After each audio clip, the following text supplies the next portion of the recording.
Olá, meus amigos, sejam todos muito bem-vindos para mais um encontro de Direito Penal, Legislação Especial, Leis Penais Especiais, Legislação Extravagante. Vale lembrar que nas aulas passadas nós já trabalhamos com algumas relevantes leis penais, as quais são de especial importância para o seu concurso público. Já falamos de crimes hediondos, falamos do Estatuto de Desarmamento, Lei de Drogas, abuso de autoridade.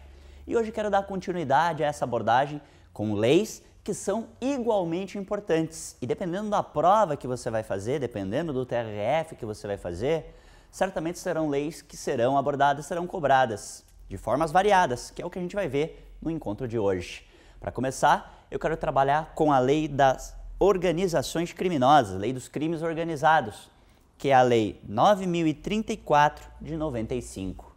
Lei 9.034 de 95, a lei dos crimes organizados. Nós vamos começar com algumas noções gerais para fins exclusivamente de contextualização. Depois eu quero dar uma ênfase sobre os procedimentos de investigação que constam dentro dessa lei, procedimentos de investigação e meios de prova, que são os temas centrais cobrados em provas de concurso público, tá bem? Então a nossa lei agora para começar é a Lei dos Crimes Organizados, organizações criminosas em sentido amplo. Lei 9.034 de 95. E para começo de conversa, há que se traçar uma espécie de crítica doutrinária. Então vamos lá, tópico número 1 de trabalho sobre a lei das organizações criminosas, crítica doutrinária. Boa parte da doutrina, assim que veio a lei, mas olha, desceu o pau na coitada da lei. Sob qual argumento, professor? Bom, que era uma lei que tratava-se de uma política criminal de emergência típica das políticas criminais aqui no nosso país. Aconteceu algum caso grave, resolve-se como? Fazendo lei penal. Como se lei penal fosse resolver o problema da criminalidade. Aumentar rigorismo de pena, criar novos tipos penais, por si só, vamos ser franco, a criminologia já trabalha com isso há muito tempo. Tu lembra do labeling approach, lá das aulas de criminologia? Política criminal de emergência. Essa foi o grande mote da crítica doutrinária para a lei das organizações criminosas. Década de 90, o nosso país em franco desenvolvimento, acabávamos de passar por um período de privatização de várias perspectivas do setor, telefonia e adjacentes, o Brasil crescendo economicamente, com o Plano Real dando certo, e enfim. Aumentou sim o nível de criminalidade.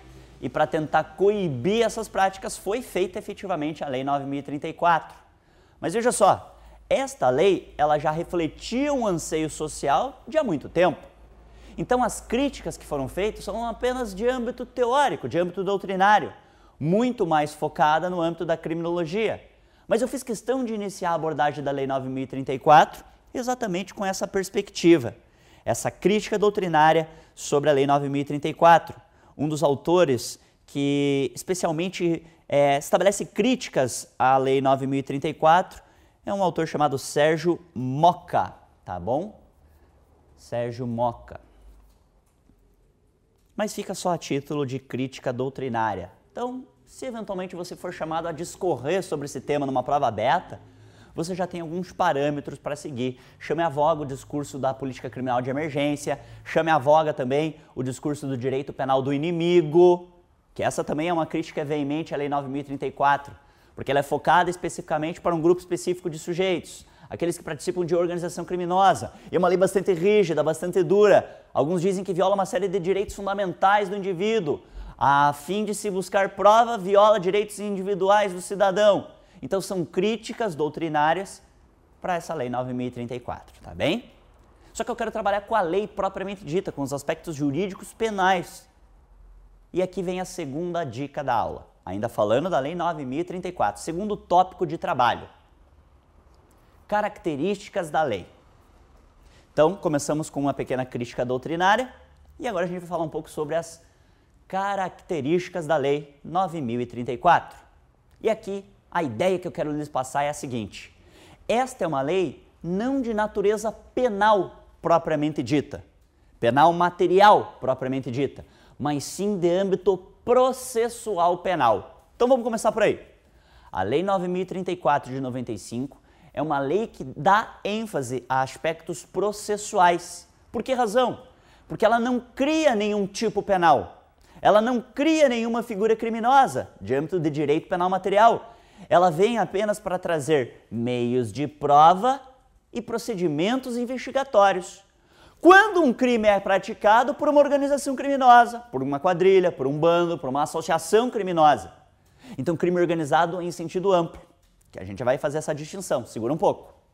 Por enquanto, então, eu quero que tu firme essa ideia, que a Lei 9.034 é uma lei de natureza eminentemente processual. Por que razão mesmo?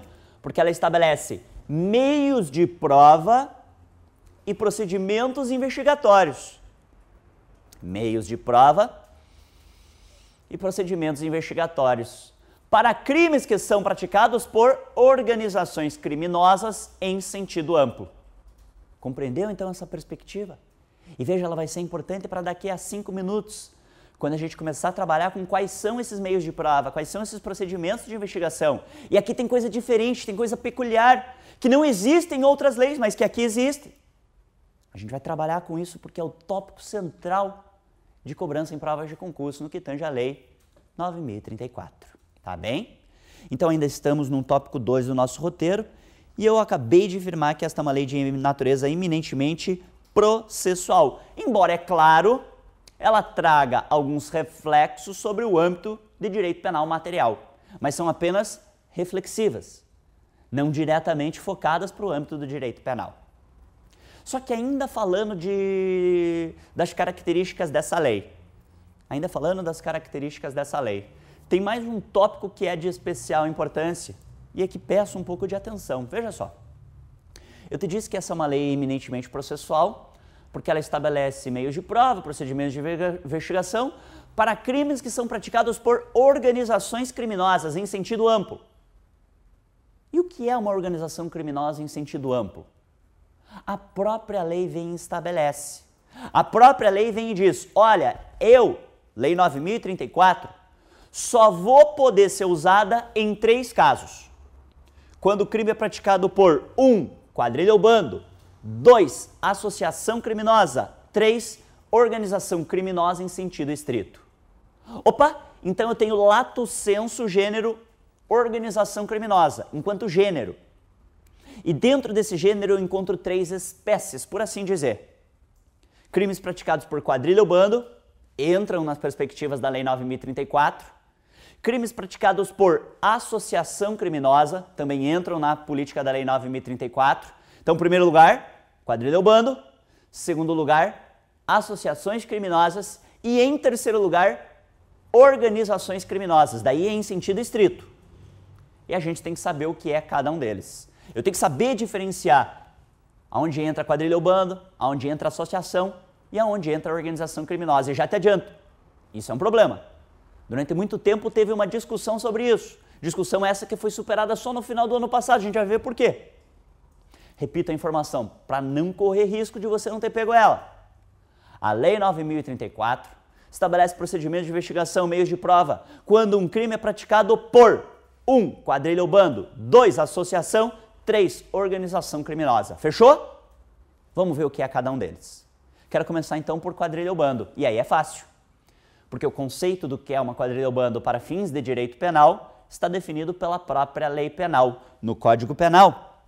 Mais precisamente, no artigo 288 do CP. Artigo 288 do Código Penal. Então, o próprio Código Penal vem e define o que é uma quadrilha ou bando. Inclusive, vale a título de curiosidade, e só título de curiosidade mesmo. O artigo 288 fala de quadrilha ou bando. E aí, tem diferença entre quadrilha ou bando? Hoje em dia, essa é uma discussão que a doutrina sequer trava mais. Jurisprudência, então, nem se fale. Agora, os doutrinadores mais antigos, os clássicos, Magalhães Noronha, Aníbal Bruno, Nelson Hungria, os caras ficavam páginas e páginas dos manuais para discutir a diferença entre quadrilha ou bando. E a jurisprudência da época, década de 40, também batia nessa discussão como se fosse algo muito relevante. Mas eles diziam o seguinte, e eu repito, é só a título de curiosidade: quadrilha é quando praticado em vias urbanas, bando quando praticado em vias rurais. Grandes porcaria. Não interfere em nada para a caracterização do crime. Mas para nós, aqui sim é importante para a Lei 9.034, eu tenho que saber que quando um crime é praticado por uma quadrilha ou bando, lá do artigo 288 do Código Penal, todos os meios de prova e os procedimentos de investigação previstos na Lei 9.034 podem ser usados. É isso que nos importa, tá bem? Então, o que é quadrilha ou bando, eu já sei. Está lá no artigo 288 do Código Penal. Vale lembrar que o crime de quadrilha ou bando é um crime plurissubjetivo. Fica só mais essa dica, então. Quadrilha ou bando é um crime plurissubjetivo, com 2 S tudo junto. Plurissubjetivo, tá bem? Porque é um crime que necessita, faz parte da própria figura típica, é uma das elementares do tipo, a existência de pelo menos 4 sujeitos, tá bem? Concurso de agentes, então, ele é obrigatório, ele é compulsório. Se não tiver este concurso de agentes, a conduta é atípica, não se caracteriza o crime do artigo 288. Então, fica só a título complementar. Volta para a Lei 9.034. Então, em primeiro lugar, quadrilha ou bando, artigo 288 do Código Penal, já sei. Segundo lugar, então, associações criminosas. Daí tu diz, o que é uma associação criminosa? E eu respondo, é aquilo que a lei define como tal. Então, é o próprio legislador penal que é o responsável por definir quando existe ou não uma associação criminosa. E olha que bacana, no Brasil existem apenas 3 espécies de associação criminosa. 3 espécies de associação criminosa. Então a legislação penal pátria fez a opção de criar apenas 3 formas de associação criminosa. Quer ver? Uma delas a gente já trabalhou em aulas passadas.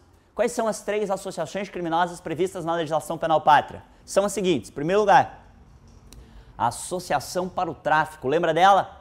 Falamos dessa conduta delitiva na aula de lei de drogas. Primeira forma, então, de associação. Associação para o tráfico. Artigo 35 da Lei 11.343. Artigo 35 da Lei 11.343, de 2006.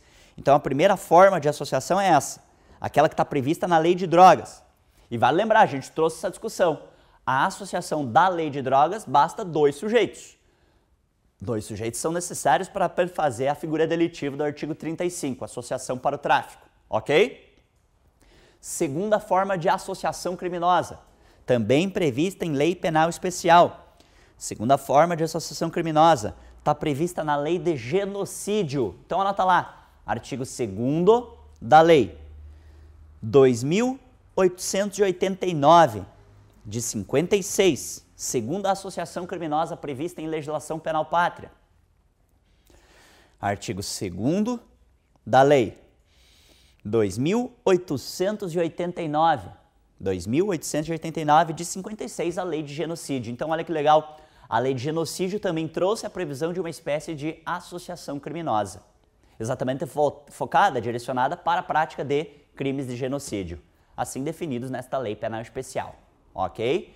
Então essa é a segunda forma de associação criminosa, mas tem uma terceira, e essa terceira forma está prevista na Lei de Segurança Nacional. Então vamos lá, vamos complementar isso para ficar 100%. Terceira forma de associação criminosa, prevista na Lei de Segurança Nacional. São 2 artigos, então anota lá que são importantes. Artigos 16 e 24 da Lei 7.170. Artigos 16 e 24 da Lei 7.170, de 83, a Lei de Segurança Nacional. Lei de Segurança Nacional. Tá bem? Então, eu repito, vamos voltar para o raciocínio para você não se perder. Nós acabamos de firmar uma premissa importantíssima, de que a Lei 9.034 só se aplica para crimes que forem praticados por quadrilha ou bando, o que eu já sei o que é, está lá no artigo 288 do Código Penal, crimes praticados por associações criminosas, e eu sei que no Brasil só tem 3, Lei de Drogas, Lei de Genocídio e Lei de Segurança Nacional. Mas tem uma terceira perspectiva. A Lei de Crimes Organizados, 9.034, pode ser aplicada para crimes de quadrilha ou bando, associação, mas também para organizações criminosas. Terceira e última perspectiva de aplicação da Lei 9.034. Crimes praticados por organizações criminosas. E aí, meu amigo, e aí é um problema. Ou melhor, era um problema. Por que razão?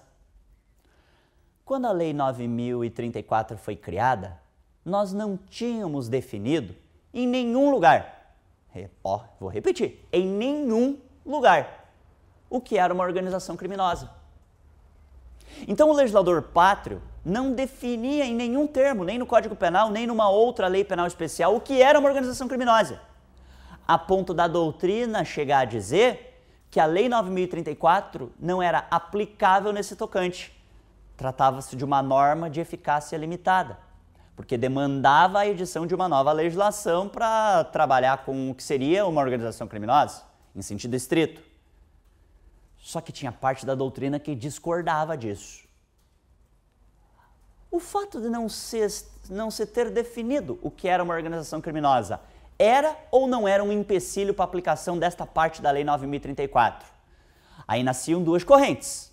A primeira corrente dizia que não era aplicável, exatamente porque não havia um conceito formal de organização criminosa definido na legislação brasileira. Então, a primeira corrente dizia, estou usando sempre o verbo no pretérito imperfeito do subjuntivo.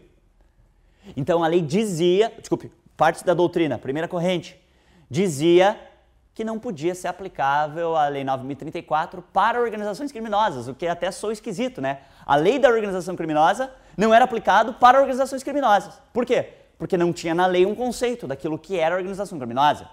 E eu não posso deixar isso para o juiz, porque seria ferir o princípio da legalidade. Só que tinha uma segunda corrente que dizia, pera lá, quem foi que disse que não tem definido na legislação brasileira o que é uma organização criminosa? Tem sim. E daí perguntava para esses caras, mas onde que está definido? Olha que legal. O Brasil é signatário de uma série de tratados internacionais. E um deles, inclusive, trata sobre esse tema. O Tratado de Palermo. Então anota lá, segunda corrente. Segunda corrente dizia que sim, era aplicável a Lei 9.034 também para organizações criminosas, porque o conceito do que era uma organização criminosa estava definido num Tratado Internacional de Direitos Humanos, que era o Tratado de Palermo. Convenção da ONU contra Crime Organizado Transnacional, o Tratado de Palermo, que foi ratificado pelo Brasil, tá bem? Que foi ratificado pelo Brasil. E esse tratado definiu o que era organização criminosa. Uma norma internacional de direitos humanos que foi ratificado pelo Brasil, então passa a valer também para a legislação pátria. Razão pela qual essa segunda corrente doutrinária dizia, olha, a Lei 9.034 ela pode sim ser aplicada para organizações criminosas, porque isso está definido sim no Tratado de Palermo, do qual o Brasil é signatário. Tá, professor, mas o que definia esse Tratado de Palermo sobre a organização criminosa? Anota lá, que é um conceito importante. Organização criminosa, de acordo com o Tratado de Palermo, é grupo estruturado de 3 ou mais pessoas, conceito de organização criminosa, pelo Tratado de Palermo. Grupo estruturado de 3 ou mais pessoas, existente há algum tempo.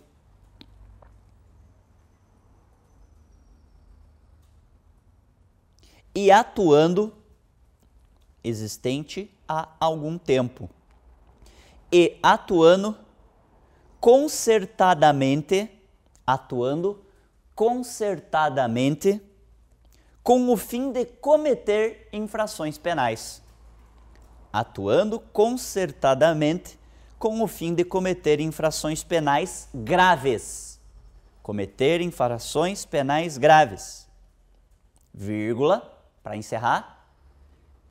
Com a intenção de obter benefícios econômicos ou morais.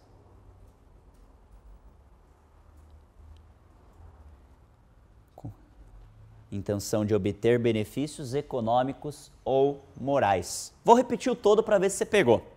É o grupo estruturado de 3 ou mais pessoas, existente há algum tempo e atuando concertadamente com o fim de cometer infrações penais graves, com a intenção de obter benefícios econômicos ou morais. É o conceito que o Tratado de Palermo traz sobre a organização criminosa. E como eu te disse, segundo parte da doutrina, era este o conceito que deveria ser utilizado para fins da Lei 9.034. Ponto. Só que esta discussão sobre a existência ou não de uma definição do que é organização criminosa na legislação brasileira perdeu o sentido. Professor, você perdeu o sentido porque você ficou esse tempão falando, porque isso ainda cai em provas, por isso toma cuidado. Só que essa discussão hoje perdeu o sentido. Porque no final do ano passado, finalzinho de 2012, na verdade na segunda metade de 2012, veio uma nova lei, uma lei infraconstitucional, nacional, definindo o que é organização criminosa. Então eu quero que tu anote o número dessa lei, porque ela é extremamente importante, ela tem que ser lida em conjunto com a Lei 9.034. A lei é a Lei 12.694 de 2012. Repito lá, Lei 12.694. Ela é do dia 24 de julho de 2012. E esta lei definiu o que era organização criminosa. O objetivo da lei não foi definir o que era organização criminosa. A lei trouxe outros aspectos. Só que num artigo dessa lei veio um conceito, uma norma explicativa, definindo o que é organização criminosa. E esta lei, então, este conceito vem então para complementar aquilo que estava faltando na Lei 9.034 de 95, tá bem? Então eu peço para que o colega anote o artigo 2º da Lei 12.694. É o artigo 2º dessa lei nova que vem definir o que é organização criminosa. E olha que legal, olha que bacana. Sabe qual foi o conceito adotado pela lei? O mesmo do Tratado de Palermo. Então esta lei, o artigo 2º da Lei 12.694, adotou o conceito de organização criminosa que já estava definido no Tratado de Palermo. Claro, com um outro termo um pouco diferenciado, mas o contexto jurídico é exatamente o mesmo, tá bem? Então o conceito de organização criminosa hoje já está definido. Então hoje não se fala mais na discussão sobre esta lei ser ou não ser aplicável na sua totalidade. A Lei 9.034 é aplicável na sua totalidade. Fechou? Então nós começamos, vamos fazer um breve making off, uma breve retrospectiva de tudo que a gente falou. Para resumir mesmo. Em primeiro lugar, te disse que tem uma crítica doutrinária sobre o advento dessa lei. Tem gente que entende que isso reflete uma política criminal emergencial, típica do Brasil. Tem gente que define que essa lei fere direitos fundamentais do cidadão, viola garantias individuais, o que configura um verdadeiro direito penal do inimigo. Te disse também que esta lei não tem natureza eminentemente penal, mas sim processual, porque ela estabelece meios de provas e procedimentos de investigação quando um crime é praticado por quadrilha ou banda, associação ou organização criminosa. Ponto. São só essas informações que eu queria que tu pegasse. Terceiro tópico de trabalho da aula, que talvez seja o mais importante da lei. Quais são esses meios de prova? Quais são esses procedimentos de investigação previstos na Lei 9.034? É o que a gente vai ver agora. Terceiro tópico, então, seguindo um roteirinho de aula. Terceiro tópico,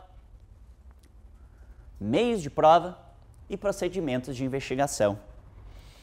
Vamos ver o que a lei define. E daí eu faço referência aos artigos 2º e seguintes da lei. Artigo 2º e seguintes da Lei 9.034 de 95. Eu quero um por um te passar quais são os tópicos importantes, tá bem? No que tange a meios de prova e procedimentos de investigação. Então vamos lá. Primeiro tema importante, primeiro meio de prova, procedimento de investigação, que é permitido para casos de crime organizado, organização criminosa, associação criminosa. Vamos lá. Ação controlada. Primeiro tema relevante, ação controlada. Você lembra desse instituto? Também conhecido como flagrante postergado. São sinônimos. Ação controlada ou flagrante postergado. Qual é o barato disso? Lembra que a autoridade policial, quando vê um crime sendo cometido, ele é obrigado a autuar o sujeito flagrante, inclusive sob pena de responder talvez até por prevaricação. Então a autoridade, vendo o crime sendo cometido, a autoridade policial é obrigada a prender. O flagrante para ela é compulsório.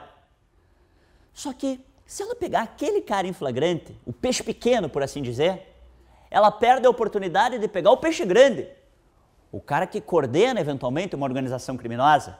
Então, pensando nisso, a lei trouxe essa faculdade para que a autoridade policial deixe de prender em flagrante num primeiro momento o sujeito.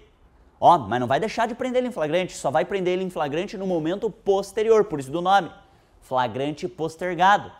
Viu o cara cometendo crime, acompanha ele, vê para onde ele vai, vê quem está junto dentro do esquema criminoso, porque daí pega ele e todos os comparsas dele. O nome disso é ação controlada, flagrante postergado. E eu te pergunto, pode? No caso de crime organizado, da lei de crimes organizados, pode. Repito aos amigos, a ação controlada ou flagrante postergado não pode para qualquer caso. Em termos de legislação penal pátria, só pode em 2 casos. O primeiro caso, inclusive, a gente já falou. Lembra da lei de drogas? Lembra para os casos de tóxico? A ação controlada é permitida na legislação brasileira só em 2 casos. Crimes de droga, que a gente já falou, e em segundo lugar, aqui agora, na lei dos crimes organizados. A ação controlada só pode nesses 2 casos. Então está aí um primeiro meio de investigação, meio de prova, trazido pela Lei 9.034, a possibilidade de ação controlada. E a ação controlada que está definida na Lei 9.034 tem algo de especial. E aqui eu peço que você anote, porque isso é importante e cai muito em prova objetiva de concurso. Esta ação controlada depende de autorização judicial? Resposta: não depende. Anota que isso é bem importante, coloca lá uma observação, cuidado. A ação controlada da Lei 9.034 não depende da autorização judicial. Diferente da lei de drogas. Lembra quando a gente falou da lei de drogas e a gente falou também da ação controlada? A ação controlada lá na lei de drogas depende da autorização judicial, já que na lei de crimes organizados não depende. Por isso que essa é uma questão que cai muito, reiteradamente nas provas de concurso. Então anota essa dica. Não vamos perder questão por um troço que é simples. Um segundo procedimento de investigação, ainda previsto na Lei 9.034, um segundo procedimento de investigação, acesso a dados sigilosos. Acesso a dados sigilosos. O mesmo artigo 2º da Lei 9.034 diz que será facilitado o acesso das autoridades a dados sigilosos relacionados a documentos, informações fiscais, bancárias, financeiras e eleitorais. Repito então, o acesso será facilitado para dados, documentos e informações. Tá, mas quais documentos, quais dados, quais informações? Fiscais, bancárias, financeiras e eleitorais. Fiscais, bancárias, financeiras e eleitorais. Então será facilitado o acesso das autoridades a esses dados quando o sujeito está sendo investigado por participar de uma quadrilha, de uma associação ou de uma organização criminosa, tá bem? Facilita-se o acesso da autoridade a esses dados, até para que ela possa trazer um arcabouço probatório para demonstrar a existência dessa organização, dessa associação ou dessa quadrilha ou bando, tá bem? Só que ainda falando desse tema, acesso a dados sigilosos, eu tenho uma observação complementar a fazer. Coloca lá um observação, cuidado com o artigo 3º da Lei 9.034. Ela traz algo curioso, e que foi objeto de discussão em julgamento pelo STF. Então vamos lá, vamos trabalhar com algumas perspectivas jurisprudenciais também. Cuidado então com o artigo 3º da Lei 9.034. Este artigo 3º ele traz algo curioso. Ele diz que quando houver algum tipo de empecilho ao acesso a esses dados, é o juiz que tomará a frente da diligência. Resumidamente é isso. O artigo 3º diz que o juiz tomará a frente das diligências. Pessoalmente, é o que diz o artigo 3º. Pessoalmente, o juiz tomará a frente das diligências. Um doutrinador pátrio, que é o Alberto Silva Franco, um clássico do direito penal brasileiro, ele de forma brilhante ele diz, o nome disso é processo axilar. Soa como brincadeira, mas a ideia dele é interessante.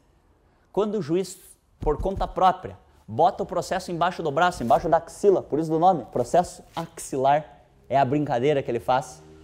Quando o próprio juiz pega o processo embaixo do braço e corre atrás da prova, a pergunta é, isso pode no processo penal? Ou isso passa a refletir um processo de índole inquisitorial? No processo penal, não se propugna hoje? Hoje não, né? Desde o advento da Constituição, tempo em que nós não éramos nem nascidos, em 88. Ou quando nascido ainda era muito criança. E aí, desde 88, que tipo de processo penal que se propugna para o direito brasileiro? Um processo penal de índole acusatória, onde as partes levam a prova a conhecimento do juiz, um juiz imparcial, neutro, que vai submeter o sujeito acusado a um processo, um devido processo legal, do process of law, com contraditório, ampla defesa, proibição de provas ilícitas. A partir do momento que a lei autoriza o juiz a pegar o processo embaixo do braço, processo axilar, lembra do Alberto Silva Franco, botar-lhe o processo embaixo do braço e correr atrás da prova, nós não estamos ferindo essa cláusula constitucional do processo acusatório, nós não estamos daí instalando um processo de índole inquisitorial, e o STF entendeu que sim. Eu só chamei esse artigo 3º para te dizer uma coisa, o STF reconheceu que o artigo 3º ele é inconstitucional. Então, artigo 3º da Lei 9.034 de 95. O STF entendeu que ele é inconstitucional. E aí faz referência a uma ação direta de inconstitucionalidade. Anota lá só a título de anotação complementar mesmo. ADIM número 1570, STF, ADIM número 1570. Que reconheceu que o artigo 3º, então, ele é inconstitucional. Em especial por isso, porque viola a cláusula acusatória do processo penal. Bacana, né? Professor, não achei. Terceiro procedimento investigatório. Já falei da ação controlada, flagrante postergado. Já falei de acesso facilitado a dados sigilosos, documentos e informações fiscais, bancárias, financeiras e eleitorais. Terceira perspectiva de investigação. Terceira perspectiva. Interceptações. Interceptações. E ainda estou no artigo 2º da lei, tá bem? Ainda estou discorrendo sobre os procedimentos lá do artigo 2º da lei 9.034. Interceptações, ou seja, captação e interceptação ambiental, captação e interceptação ambiental de sinais eletromagnéticos, ópticos e acústicos. Repito então, captação e interceptação ambiental de sinais eletromagnéticos, ópticos e acústicos.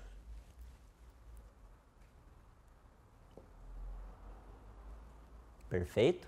Meus queridos amigos, só não vamos confundir captação ambiental com escuta telefônica, com interceptação telefônica. São coisas distintas. E a gente vai trabalhar no momento oportuno com essa distinção, tá bem? Na lei específica. Quando a gente entrar na lei de interceptação, a gente trabalha daí com mais detalhes essa distinção.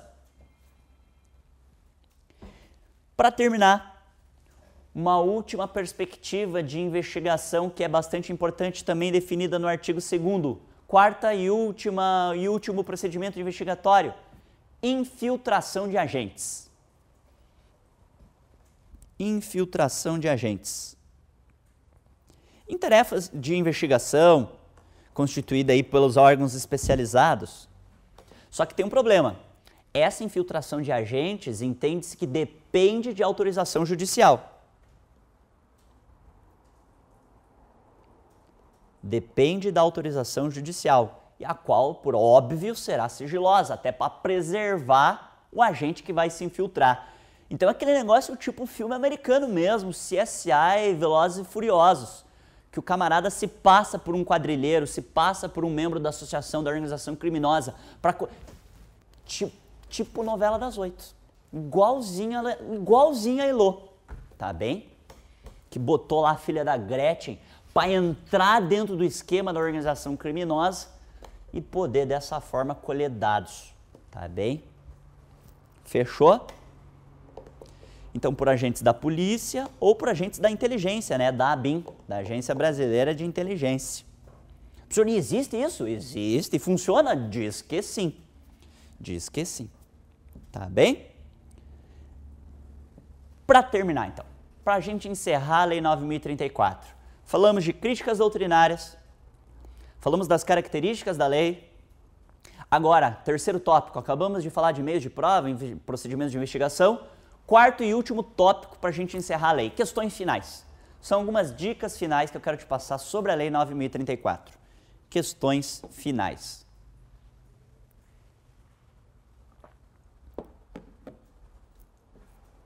Eu tenho que te passar uns 4 ou 5 artigos da lei e trazer uma breve discussão sobre alguns deles, tá bem? São 3 ou 4 tópicos aí importantes. Primeira questãozinha final. Dá uma olhadinha para mim no artigo 5º. O artigo 5º da lei fala da identificação datiloscópica. Artigo 5º fala da identificação datiloscópica. E em síntese, esse artigo 5º diz mais ou menos assim, ó, que aquele que está sendo investigado por participar de uma organização criminosa será compulsoriamente submetido ao exame de identificação criminal, ao exame de identificação datiloscópica, mesmo que esteja civilmente identificado. Exame de identificação datiloscópica, tu sabe do que eu estou falando, né? É aquele procedimento super constrangedor, mete-lhe o dedão do cara no carimbo no papel para ver se ele é ele mesmo. Daí tu diz, professor, não tem nada de constrangedor nisso. Tu já se submeteu a um desse? Professor, já eu faço concurso público. Na prova de concurso eu sou obrigado a fazer. Mas na prova de concurso os caras te dão pano umedecido, cheiroso, perfumado. Na delegacia, nem sempre é assim, cara. Às vezes tem que limpar na própria roupa. Então, não é um procedimento dos melhores. E a pergunta é, mas pensa comigo. Se eu tenho um documento público oficial dizendo que eu sou eu mesmo, com foto, com número de RG, por que eu vou ser obrigado a submeter-me ao exame de identificação datiloscópica? Se eu já tenho um documento público válido provando que eu sou eu? Mas para a lei de crime organizado não tem essa história não. O cara pode estar com o RG dele no bolso, com a carteira de trabalho no outro, com o passaporte no outro. A autoridade policial ainda assim pode obrigar ele a fazer o exame de identificação. Só que isso tem um problema. Porque a lei de organização criminosa, ela é de 95. E em 2009 foi editada uma lei específica para tratar da identificação criminosa, da identificação datiloscópica. Eu quero que tu anote o número dessa lei. É a lei da identificação datiloscópica. Tem uma lei inteira para disciplinar essa identificação aí, o famoso tocar piano. É a lei 12.037 de 2009. Lei 12.037 de 2009. E o que essa lei diz? Que o civilmente identificado não é obrigado, a lei 12.037 de 2009, então diz que aquele que está civilmente identificado, ou seja, que tem um documento público válido, provando que ele é ele, esse camarada não é obrigado a se submeter ao exame de identificação. Salvo se houver suspeita de fraude no documento, me parece que daí é justo. Ou então se o documento está num estado de conservação que não permita efetivamente demonstrar que aquele sujeito é ele mesmo. Ou então se o documento é muito antigo, aparece lá um cara barbado de bengala, barba branca, careca já, corcunda, tremendo nas pernas, com um documento, um RG, quando ele tinha 12 anos de idade. Mas daí não dá para saber se o cara é ele mesmo. Então, nesses casos, mesmo estando civilmente identificado, o sujeito pode ser submetido ao exame. Repito o raciocínio. A lei diz que, em regra, lei 12.037, diz que, em regra, aquele que está civilmente identificado não precisa submeter ao exame datiloscópico, correto? Só que a lei de crimes organizados diz o contrário. Diz que, se for caso de organização criminosa, associação criminosa, mesmo estando civilmente identificado, vai ter que submeter ao exame. E aí, eu tenho um conflito entre uma lei antiga, que é a lei 9.034, lei de crime organizado, e eu tenho uma lei mais nova, específica para regulamentar o tema, que é a lei 12.037 de 2009. No conflito de lei velha com lei nova, qual que prevalece? A lei nova. No caso, prevalece o teor da lei 12.037. Essa é a conclusão que eu quero que o colega anote. Grava assim, então, resumindo. Não obstante a Lei 9.034 permita a identificação compulsória, prevalece o teor da Lei 12.037, de 2009. Prevalece o teor da Lei 12.037 de 2009. Por ser lei mais recente, que traz um novo pensamento jurídico sobre o tema. Pelo menos é assim que a jurisprudência tem se portado sobre o tema. Ok? Segunda dica final sobre a Lei 9.034. E aí eu faço referência ao artigo 6º da lei. Simplesmente para te dizer uma coisa simples, porém importante. A Lei 9.034 trouxe uma hipótese de delação premiada. Então existe uma hipótese de delação premiada na Lei 9.034, mais precisamente no artigo 6º. Ao qual eu indico simples leitura, não precisa mais do que isso, tá bem? A pena será reduzida de 1 a 2/3 quando a colaboração espontânea do agente levar ao esclarecimento da infração penal e de sua autoria. Então, uma hipótese de delação premiada na Lei dos Crimes Organizados.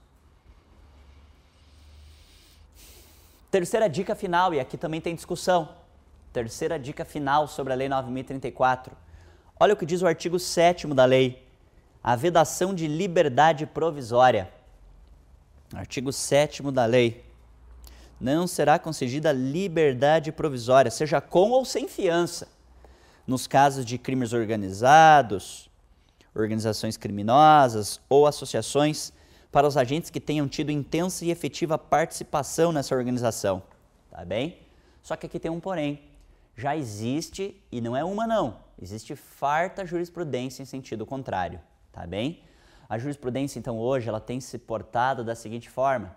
Mesmo se tratando de organização criminosa, se o juiz, diante do caso concreto, entender que é cabível a liberdade provisória, o juiz tem o poder de concedê-la, da liberdade provisória sem fiança, tá bem? Então, não obstante a vedação expressa do artigo 7º da Lei 9.034, a jurisprudência tem franqueado, em alguns casos pelo menos, a liberdade provisória, mesmo se tratando de organizações criminosas.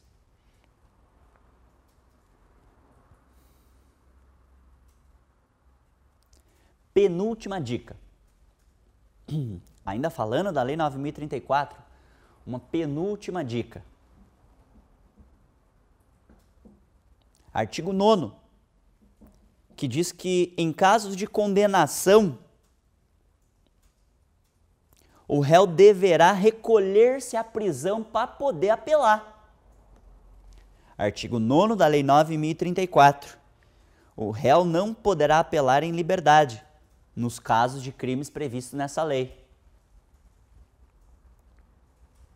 Só que tem um porém. E aqui também tem discussão essa que foi trazida para a jurisprudência e já se superou o teor do artigo 9º. Tu lembra que em 2008 teve uma grande reforma do CPP? Então, em 2008 teve uma grande reforma do Código de Processo Penal e entre os vários dispositivos que foram alterados, um deles foi o artigo 594 do CPP. Artigo 594 do CPP. O artigo 594 do CPP era o dispositivo que dizia que o réu condenado em sentença de primeiro grau tem que recolher-se à prisão para poder apelar. Então, no Código de Processo Penal, a regra também sempre foi essa. Condenado em sentença de primeiro grau, quer apelar? Pode, sem problema nenhum, mas tem que recolher-se à prisão. A regra sempre foi essa. Só que daí veio a reforma de 2008 e esse artigo 594 do CPP foi revogado. Revogando esse artigo 594 do CPP, qual que virou a regra? A regra agora é apela solto ou apela preso? A regra agora, apela solto. Então, frente à reforma operada no CPP, hoje a regra é de que o acusado, mesmo quando condenado em primeiro grau, deve apelar solto. Ele só vai apelar preso quando o juiz, na sentença de primeiro grau, expressamente motivar. Ah, daí sim. Quando o juiz em primeiro grau profere uma sentença condenatória e no âmbito dessa sentença condenatória o juiz entende que é cabível a prisão, ele tem que dizer, com fundamento lá no artigo 312 do CPP, dizendo que é para garantia da ordem pública, para garantia da ordem econômica ou que o valha. Mas eu quero que tu grave esse entendimento. Segundo a lógica atual do CPP, a regra é de que apela em liberdade. Só que daí vem a Lei 9.034, a Lei dos Crimes Organizados, diz, mas para crime organizado é diferente, porque para crime organizado a regra é de que o réu tem que apelar preso. Mas pera lá, a Lei 9.034 é de 95, é uma lei mais antiga em relação à reforma do CPP, que é de 2008. E dentro desse conflito temporal de leis penais, qual que deve prevalecer, o teor do texto antigo ou o teor do texto novo? A jurisprudência já se manifestou. E a manifestação se deu no sentido que deve prevalecer o teor do novo texto, que é o texto do CPP. Resumidamente, é isso que eu quero que tu adote, para a gente ir encaminhando para o final da Lei 9.034. Resumidamente, não obstante a expressa previsão trazida na Lei 9.034, no sentido de que, em caso de crimes organizados, lato sensu, o réu deve recolher-se à prisão paupelar. Não obstante o teor desse dispositivo da Lei 9.034, prevalece hoje, jurisprudencialmente, o entendimento de que, mesmo sendo crime organizado, apela solto. Por óbvio, é uma visão constitucional do tema, porque mesmo condenado em sentença de primeiro grau, ainda vigora em favor do sujeito a presunção de inocência. E se vigora a presunção de inocência, em regra, deve prevalecer a liberdade, mesmo quando há sentença condenatória de primeiro grau. Tá bem? Então, a lógica do CPP vale para qualquer crime, inclusive para os crimes organizados. Resumidamente, é isso. Fechou? Última dica, então, para a gente encerrar a Lei 9.034. E exaurir o tema. Regime inicial. Olha o que diz o artigo 10 da Lei 9.034. Que os condenados por crimes organizados, associações e organizações criminosas, devem iniciar o cumprimento da pena no regime fechado. Então, o regime inicial, nos termos da lei, tem que ser o fechado. Mas pera lá. O STF não se manifestou recentemente no que tange aos crimes hediondos sobre a obrigatoriedade do regime fechado? E o que o STF disse? Que a obrigação de fixar regime inicialmente fechado para os crimes hediondos e equiparados seria inconstitucional, porque isso fere o princípio da individualização da pena. Lembra desse raciocínio? Nós já trabalhamos com esse raciocínio em aulas passadas, quando falamos de crimes hediondos. Então o STF entendeu que o legislador ele não tem o poder de obrigar o juiz a fixar o regime inicial fechado, porque o dever de individualizar a pena é do magistrado e não do legislador. Artigo 5º, inciso 46 da Constituição. Princípio da individualização da pena, artigo 5º, inciso 46. E olha que legal, o mesmo raciocínio que o STF usou para os crimes hediondos equiparados certamente pode ser também usado para a Lei 9.034. Resumindo, embora a lei preveja o regime inicial fechado como compulsório para crimes organizados, a jurisprudência certamente vai se manifestar em sentido diverso, no sentido de que é o juiz, diante do caso concreto, é que tem que decidir se o regime inicial tem ou não que ser o fechado obrigatoriamente, tá bem? Sob pena de ferir a cláusula constitucional da individualização da pena. E certamente é essa a posição que a jurisprudência vai começar a galgar daqui para frente, tá bem?